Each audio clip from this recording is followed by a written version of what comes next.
Yun, so flex lang natin itong mga code natin dito sa sigarilyo. Yan, shoutout po dyan sa may mga sari-sari store. So, tanong ko na din kung legit ba na binibili to.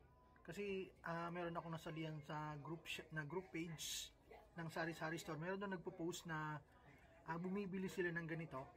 So, yung bili nila dito is 1 peso isang ganito. Yung iba daw 5 pesos. So, depende raw sa code.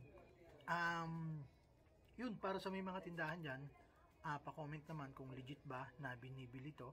Then, kung para saan siya, kung ano ba yung gamit nito, kung ano ba yung prices nito.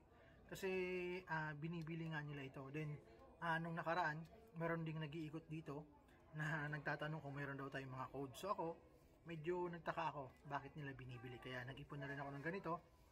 Then, alamin natin kung saan ba ito ginagamit. So, pa-comment po ako kung legit ba na binibili to, then kung para saan siya ginagamit. So, yun lang.